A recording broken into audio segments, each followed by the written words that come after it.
नमस्ते। कक्षा 8 नीलकंठ। प्रश्न संख्या 97। क्या आप जानते हैं,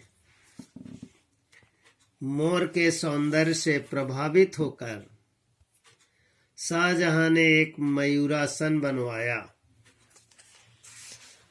चूंकि मोर को फारसी में ताउस कहते हैं, इसलिए उसने अपने सिंहासन का नाम तख्ते ताउश रखा था। यह सिंहासन बेशकीमत जवाहरातों से लगभग 7 साल में बनकर तैयार हुआ था। मेरे दाना देने पर वह सदा की भांति पंखों को मंडलाकार बनाकर खड़ा हो जाता था, पर उसकी चाल में थकावट और आंखों में एक शून्यता रहती थी। अपनी अनुभवहीनता के कारण ही मैं आशा करती रही कि थोड़े दिन बाद सब में मेल हो जाएगा। अंत में 3-4 मास के उपरांत एक दिन सवेरे जाकर देखा कि नीलकंठ पूंछ पंख फैलाए धरती पर उसी प्रकार बैठा हुआ है जैसे खरगोश के बच्चों को पंखों को में छिपाकर बैठता था। मेरे पुकारने पर भी उसके न उठने पर संदेह हुआ। वास्तव में नीलकंठ मर गया। क्यों का उत्तर तो अब तक नहीं मिल सका। न उसे कोई बीमारी हुई, न उसके रंग बिरंगे फूलों के स्तबक जैसे शरीर पर किसी चोट का चिन्ह मिला। मैं अपने शाल में लपेटकर उसे संगम ले गई। जब गंगा की बीजधार में उसे प्रवाहित किया, तब उसके पंखों की चंद्रिकाओं से बिंबित प्रतिबिंब होकर गंगा का चौड़ा पाट एक विशाल मयूर के समान तरंगित हो उठा।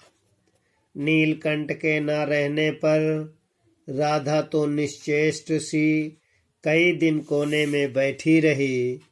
वह कई बार भागकर लौट आया था, अतः वह प्रतीक्षा के भाव से द्वार पर दृष्टि लगाए रहती थी।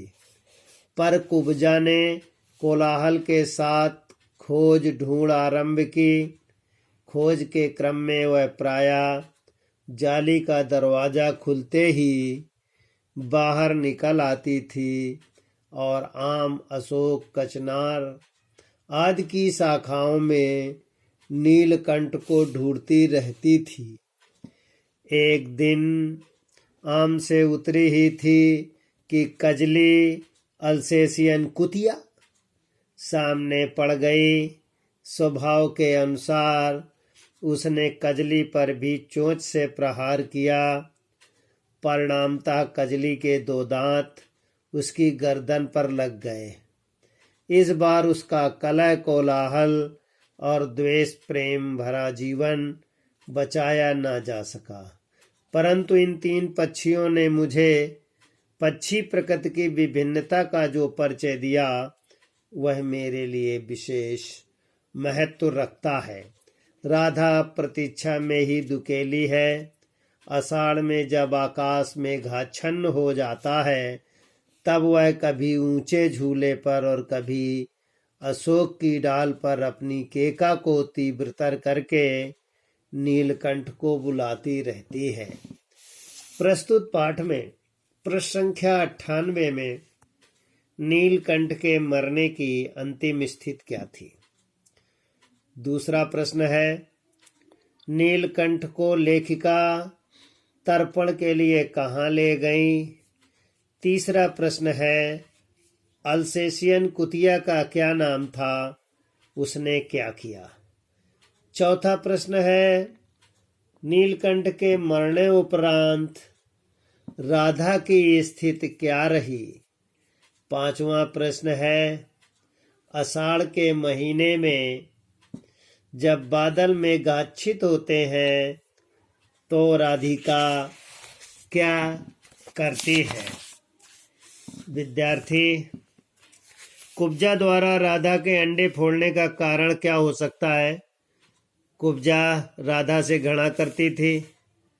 पशु पक्षियों में भी घृणा की भावना आती है, ये इससे प्राप्त होता है। प्रश्न संख्या 100, प्रश्न 5वां का उत्तर विद्यार्थी लिखेंगे और याद भी करेंगे।